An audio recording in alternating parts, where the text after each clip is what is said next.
You know it's the journey. You know it's the journey for me. You know it's the journey. You know it's the, whoa.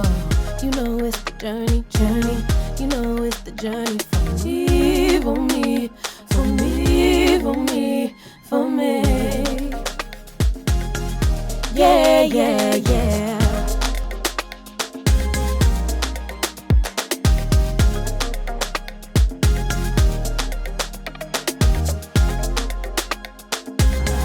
What's up, y'all? Welcome back to another episode of It's the Journey for Me, an interactive series where we talk to your favorite celebrities, influencers, and movers and shakers in the industry. I'm your host, BritniTheBrand, and today I'm here with none other than Javianne Oliver, our newest Olympian from the Tokyo 2020 Olympics. So I know we are at this beautiful track, but tell me about the significance. Well, this is Monroe Area High School. This is where I went to high school for 4 years. This is where I ran track, where I used to cheerlead, where I graduated. Yes. This is where I used to practice with my coach and, you know, get sick back there and go hide back there away from my coaches. So this is where it started, really, track for me. I ran at middle school, but this is where I got kind of serious. I was like, okay, this is where college is next. So This is my starting point. So we're in Monroe, Georgia, and they have an Olympian prior to you, Miss Patricia Roberts, from 1976. How was it meeting her, and how is it being an Olympian after almost 30 years after her? It was amazing meeting her. I really honestly didn't hear too much about her until maybe recent years, and really just this year, knowing her name and what sport she did. So yesterday I didn't even know she was there, and then she just kind of popped up. I was just like, this is so exciting, we're two history makers. So I was just super excited. I was trying not to kind of fangirl because she's real calm. Yeah. But it was exciting. I mean, there's only two of us to do it, so it's exciting. And you know, eventually it will be another Olympian from Monroe, Georgia that comes back and is fangirling to meet you. And we cannot wait because I'm going to get that exclusive too, okay? All right, so tell me, how was it being in the Tokyo 2020 Olympics? How was Tokyo? I know that you were there with some family, you know, everybody was out there supporting you. So how was actually being there? Actually, nobody was there. We weren't. Oh, wait, okay, so they came after to celebrate. Yeah, no one was allowed in Tokyo. So we had empty stands. No family was there. So my first Olympics was an empty stand, no family. Oh my God. But I was just happy to be there. The athletic village or athlete village was so much fun. I mean, it was such an experience. Just there's so many people, so many different sports. The best part for me was the pin trading. I didn't know how big a thing that was, but it was fun. But it was also really restricted with COVID. So, okay, when it comes to the actual training, right? How intense is it training when you're actually when you're already there? Hold on, pause that, because it seems like this weather wants to catch you slipping. So, okay, girl, we gonna go in a shade, all right, and then we gonna be right back.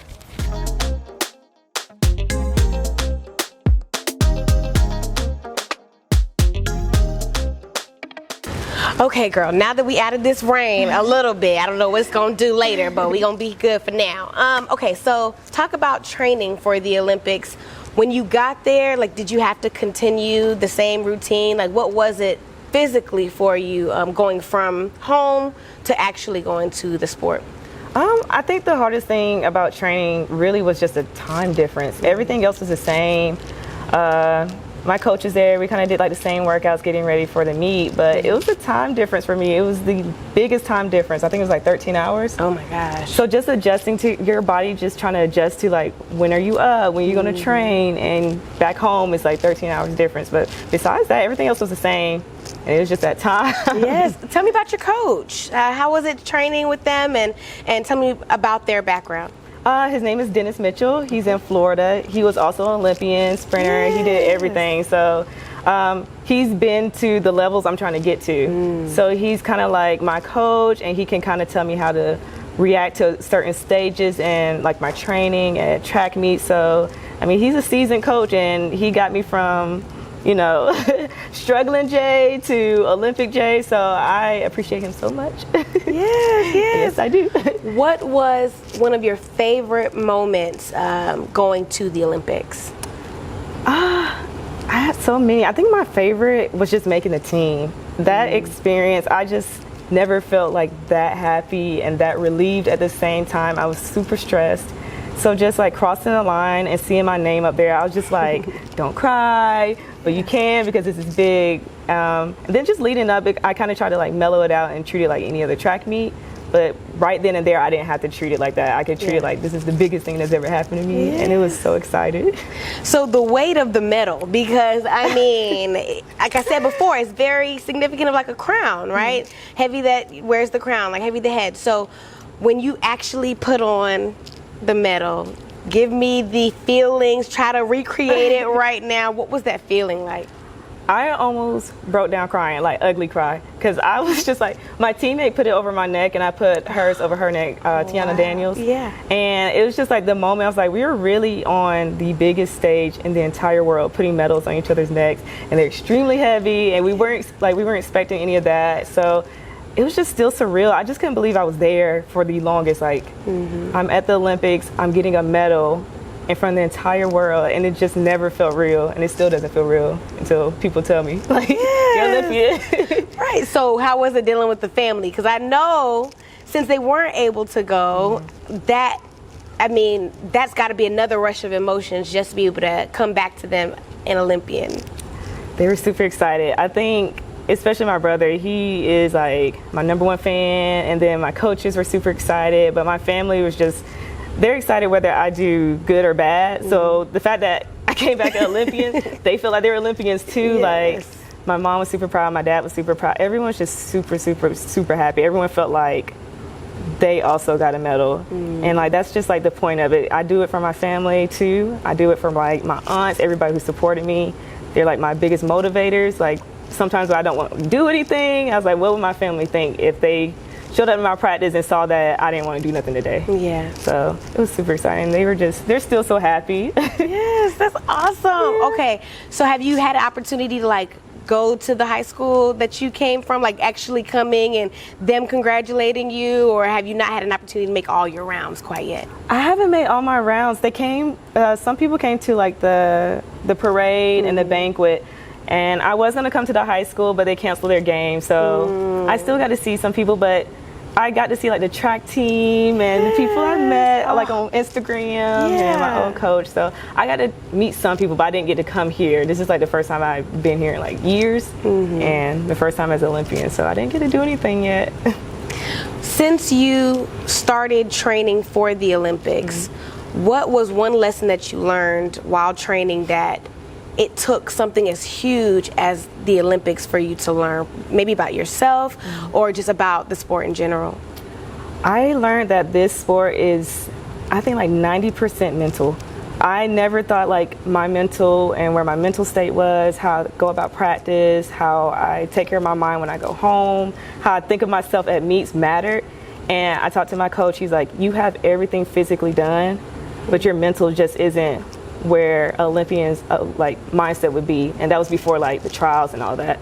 So I actually like took some time to work on myself mentally, decompress, reset before practice. You know, at meets I changed my whole attitude around. I come in there like I'm that girl and everything. Like, when my mental is good and I feel good about myself, and you know, I'm level-headed, things work out better for me. And even like as I'm running, I have to like lock in mentally, like, do what you've been practicing. Don't go out here and just do some goofy because these girls are beside you. So it was the mental block I had. Once I start pushing through that and learning how to deal with things start coming to me a little more naturally. Are there catty moments on the track, or is everyone pretty much professional, or do people do anything to get in your head? Like, how is that on the track? Yes and no, especially being like a sport with a lot of women. You know, you might have some that are kind of mellow, some are up here, and they might balance out, you might clash, but it's nothing too like that'll stop anything. So most of the time I use it as motivation. If I know somebody's like, you know, trying to be catty, I don't really get into it, but it's just kind of motivation. Like, you know, at the end of the day, we're just doing a track. High five it in, whatever, girl. Like, it is what it is. Yeah. Well, it looks like the sun came back out just a little bit, so we'll go out and talk about how we got here. Okay. All right.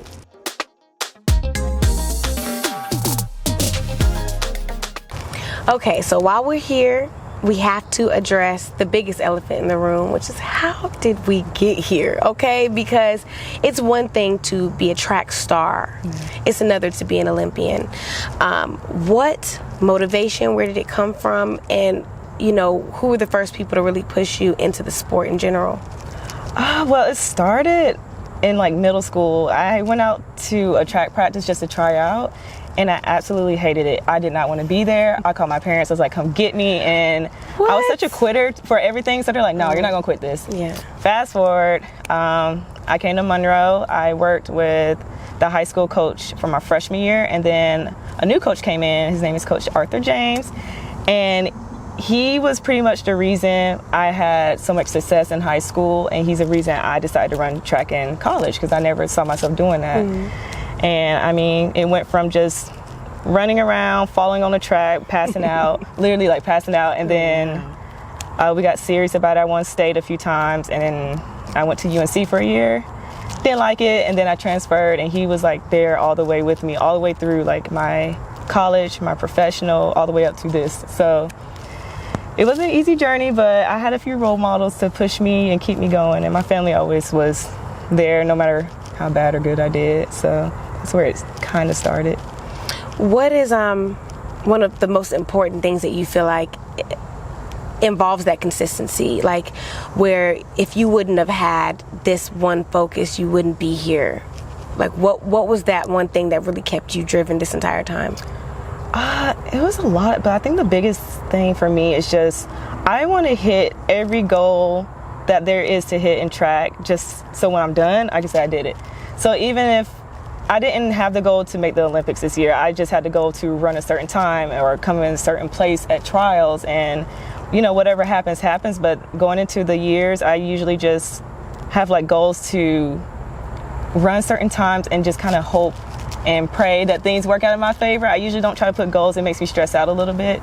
So my drive is really just to tell people like I did this, but it's not actually like, if it makes sense, I don't like write on my mirror like I'm going to be an Olympian. But in my mind, I was like, before I retire, I do want to say I went to the Olympics, if that makes sense. Yeah, it does. It's kind of weird how I just don't like being goal oriented. It throws me off a little bit. So when I have like, it's like post track goals. It's really strange. Yeah, it's crazy you say that, because a lot of people really do work from the front as far as their goals. They're like, this is what I want to do, this is how I'm going to get there, and if I don't do X, Y, and Z, and you're just kind of like, I want it. Yeah. I'm going to have it. Like, it's just as simple as that. Yeah, just so I can talk about it after the fact. But like during the sport, I don't want to be at a track thinking like, oh, I got to do this and this to make the Olympics. It's going to stress me out. So I'm just like, just think about how you feel after track, what you want to tell like my kids and grandkids and like people in my community. What do I want to tell them when I'm finished? And I'm not done yet, so I'm glad I get to say it now, but that's really where I started. Just what can I tell people after the track? So it's like a mental manifest where you kind of just like, I just want to be able to have this under my belt. Yeah, instead of just, you know, I don't pressure myself into it. I don't write it down everywhere. I don't tell people what I'm planning on do during the season. I just kind of let things happen, and it keeps me level-headed. It keeps me focused on what I'm trying to do that day. It keeps me mindful, and it gets me to where I'm trying to get to. So far, it's working. Yes, no, seriously. So for like little girls out there who are trying to start, right, and they feel like maybe track isn't ladylike, or you know, they feel like sports are really not for them, even though they really want to do it deep down inside, what do you say to that little girl who's just like, can I do this in general? Do what you want to do. I've been that little girl before. I did not think I wanted to be out here. I didn't think I wanted to be like muscular, and I didn't think like sports were like really was for me at all. I thought like I was okay being a cheerleader, you know, not knocking cheerleading, but that's kind of what my comfort zone was, not doing too much, not too much attention, not working that hard, not, you know, running around this track throwing up. So to that little girl, just keep going. Don't let anybody come between what you want to do, what they think, because at the end of the day, it's you versus you. I always tell people, like, it's me versus me. At the end of the day, I don't really care what people think. It doesn't bring me happiness to know, like, somebody might not care if I make it or not. It's just, if you want to do it, you just need to do it and just go for it. I know you said that you don't like plan everything out, but where do you see yourself going from here? I just plan on getting better. That's actually like one of those goals I don't really say, but I just plan on getting better. I got a taste of what it's like to be on the biggest stage in the world, and I feel like I can do anything now. Yes. So I plan on being a better athlete. Now that I'm Olympian, I plan on being a better role model to like my community. It's a lot. Being Olympian is a lot. I feel like it was knocking some things off my list, so now I have to go back and like, okay, this is some things you need to work on, be a better, not a better person, but like an overall person. I want to make sure I'm giving back to my community and like talking to those little girls. I start reaching out and doing things like that. Well, Javianne, we're going to be watching you, okay? Congratulations again. Thank you so much for being on the show. For anyone out there who are chasing their dreams, whether it's in sports, in their career, just keep persevering. It doesn't matter if your journey's not like anybody else's. It doesn't matter if somebody's before you, behind you, beside you. Just make sure you focus on you and what you want to do and your life goals, and you're going to get them. You just keep working hard and do not worry about people around you. It's you versus you every day, every single day.